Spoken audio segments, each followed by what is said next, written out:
चलो बच्चों, let's read this question.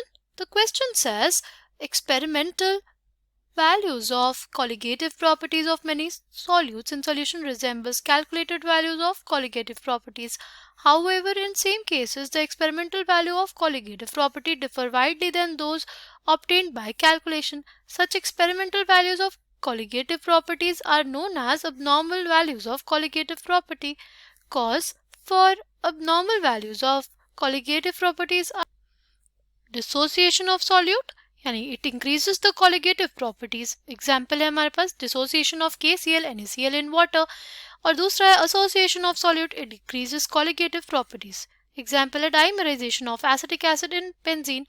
If degree of dissociation of an electrolyte A2B3 is 25% in a solvent, then option A है हमारे पास normal boiling point is equals to experimental boiling point. Option B है हमारे पास normal freezing point is greater than experimental freezing point. Option C है normal osmotic pressure is equals to half of experimental osmotic pressure. Option D है normal molecular weight is equals to experimental molecular weight. The key concept for this question is colligative properties. जो हमारे पास colligative properties होती हैं वो हमारे पास जो होती हैं वो नंबर ऑफ पार्टिकल्स पे डिपेंड करती है और ना कि हमारे नेचर ऑफ पार्टिकल्स पे. कौन कौन सी प्रॉपर्टीज हमारे पास कॉलिगेटिव प्रॉपर्टीज होती हैं? एक होता है हमारे पास लोअरिंग ऑफ वेपर प्रेशर, फिर होता है एलिवेशन इन बॉइलिंग पॉइंट, फिर हमारे पास होता है डिप्रेशन इन फ्रीजिंग पॉइंट, और चौथी हमारे पास ऑस्मोटिक प्रेशर. राइट, हमारे क्वेश्चन में बोला है कि कई बार ऐसा होता है कि हमें अबनॉर्मल वैल्यूज देखने को मिलती है कॉलिगेटिव प्रॉपर्टीज की. और ऐसा क्यों होता है? ऐसा इस वजह से होता है क्योंकि या तो हमारे पास डिसोसिएशन हो जाता है सॉल्यूट का, या तो उसका एसोसिएशन हो जाता है. राइट, अच्छा, अब हमारे से पूछा है कि अगर हमारे पास डिग्री ऑफ डिसोसिएशन है किसी इलेक्ट्रोलाइट का, A2B3 इलेक्ट्रोलाइट है, उसका डिग्री ऑफ डिसोसिएशन है 25%, तो क्या होगा? अगर हमारे पास A2B3 इलेक्ट्रोलाइट है तो अगर वो डिसोसिएट होगा तो हमारे पास क्या मिलेगा? हमें मिलेगा 2A3 प्लस और मिलेगा 3B2 माइनस. राइट, नाउ अगर हमारे पास देखें तो टोटल पार्टिकल्स पहले कितना थे? एक था, एक सिंगल मॉलिक्यूल था. अगर वो डिसोसिएट हो गया तो हमारे पास जो नंबर ऑफ पार्टिकल्स बढ़ गए, कितने हो गए? 2A प्लस 3 और 3B2 माइनस, यानी टोटल नंबर ऑफ पार्टिकल्स कितने हो गए? अब हमारे पास 5 हो गए. राइट, तो हमारे पास हमें जो इस केस में अबनॉर्मल प्रॉपर्टी देखने को मिलेगी. राइट, क्योंकि हमारे पास जो नंबर ऑफ पार्टिकल्स है वो बदल गए. जो हमारा पहला ऑप्शन है वो तो गलत हो गया कि नॉर्मल बॉइलिंग पॉइंट और एक्सपेरिमेंटल बॉइलिंग पॉइंट इक्वल होगा. वो दोनों इक्वल तब होते हैं जब हमारे पास जो number of particles after and before dissociation हमारे पास सेम रहते. राइट, तो ये ऑप्शन गलत. फिर अगर हम लोग बात करते हैं ऑप्शन डी की, तो उसमें भी हमारे पास क्या दिया हुआ है? Normal molecular weight is equal to experimental molecular weight. ये भी स्टेटमेंट हमारे पास गलत हो गया. बचे ऑप्शन हमारे पास बी और सी. उसको चेक करने के लिए हम लोग पहले देखेंगे कि हमारे पास ratio of abnormal colligative property by normal colligative property क्या होगा? See, ratio of abnormal colligative property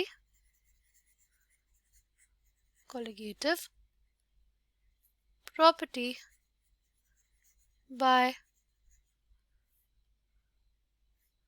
normal colligative property होता है हमारे पास किसके बराबर?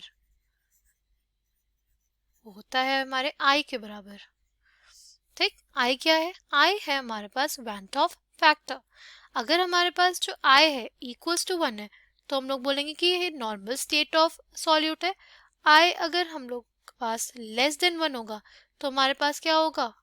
हमारे पास एसोसिएटेड स्टेट में होगा सॉल्यूट. राइट, और अगर I मोर देन 1 होता है तो हमारे पास कौन सी स्टेट होती है? वो होती है हमारे पास डिसोसिएटेड स्टेट ऑफ सॉल्यूट. वो क्या होती है हमारे पास? वो होती है डिसोसिएटेड स्टेट ऑफ सॉल्यूट. ठीक, अगर हम लोग बात करते हैं कि जो हमारे पास इलेक्ट्रोलाइट है वो क्या? A2B3 फॉर्म का. राइट, तो बेसिकली हमारे पास कुछ ऐसा है, राइट। एक मोल था इनिशियली हमारे पास, right. T is equals to 0 पे हमारे पास A2B3 का 1 मोल था, right. At time t is equals to T पे हमारे पास क्या हो जाएगा, time t is equals to T पे हमारे पास कुछ अमाउंट ऑफ A2B3 डिसोसिएट हुआ, तो हमारे पास 2 अल्फा, हमारे पास A+3 बना और 3 अल्फा B-2 बना। क्यों? क्योंकि अगर इसका 1 मोल टूटता तो उसके 2 मोल्स A+3 के और 3 मोल्स B2- के बन रहे थे, राइट। अगर ये अल्फा मोल्स खत्म होगा तो इसके कितने 2 अल्फा मोल्स बनेंगे और इसके 3 अल्फा मोल्स बनेंगे। तो टोटल मोल्स हमारे पास कितने हो जाएंगे, टोटल मोल्स हमारे पास हो जाएंगे 1 - alpha plus 2 alpha plus 3 alpha. तो ये हमारे पास टोटल मोल्स हो गए आफ्टर डिसोसिएशन। कितना आ गया ये हमारे पास आ जाएगा 1 + 4 अल्फा, और डिवाइड कर देंगे जो हमारे पास नॉर्मल वैल्यू थी, कितनी थी, 1 थी, राइट। तो हमारे पास जो आई की वैल्यू आई, यानी I will be equals to 1 + 4 alpha by 1। अच्छा, अगर हम लोग बात करते हैं अल्फा की, तो क्वेश्चन में अल्फा कितना दे दिया है 25%, तो हो जाएगा क्या 25% को लिख लेंगे 25/100। तो कितना आ गया, ये हमारे पास कितना आ जाएगा, जो हमारा आई है विल बी इक्वल्स टू 2। आई कितना हो जाएगा 2 के बराबर, ठीक। तो अब हम लोग लिखेंगे कि जो हमारे पास आई होगा किसके बराबर होगा, वो होगा हमारे पास जो अब normal freezing point by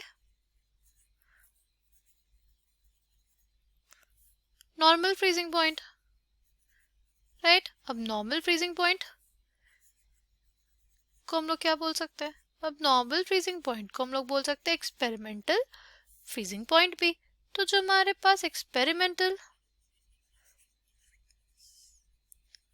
freezing point होगा, एक्सपेरिमेंटल फ्रीजिंग पॉइंट होगा, वो कितना होगा, वो होगा twice of normal freezing point, वो होगा हमारे पास twice of normal freezing point, ठीक। अगर हमारे पास देखें कि स्टेटमेंट क्या दिया हुआ है कि हमारे पास जो नॉर्मल फ्रीजिंग पॉइंट है वो ज़्यादा होगा एक्सपेरिमेंटल फ्रीजिंग पॉइंट से, ये स्टेटमेंट तो गलत हो गई। जो हमारा एक्सपेरिमेंटल फ्रीजिंग पॉइंट है वो ज़्यादा है हमारे नॉर्मल फ्रीजिंग पॉइंट से, राइट। फिर हमारे पास है ऑप्शन सी, जिसमें normal osmotic pressure is basically equals to half of experimental osmotic pressure. तो हमारे पास क्या हो जाएगा, क्या लिख लेंगे हम लोग कि जो आई है हमारे पास वो किसके बराबर होता है, एक्सपेरिमेंटल osmotic pressure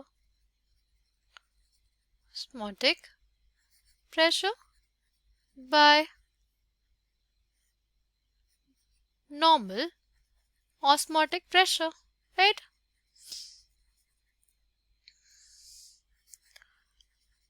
तो जो नॉर्मल ऑस्मोटिक प्रेशर होगा हमारे पास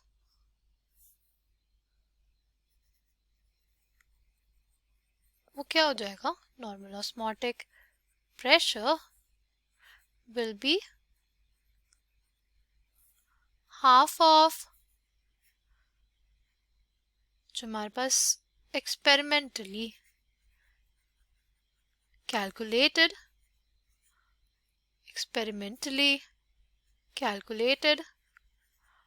osmotic pressure आएगा उसके, right। pressure के coming back to the question, correct answer for this question will be option C. I hope you understood it well. Thank you and all the best.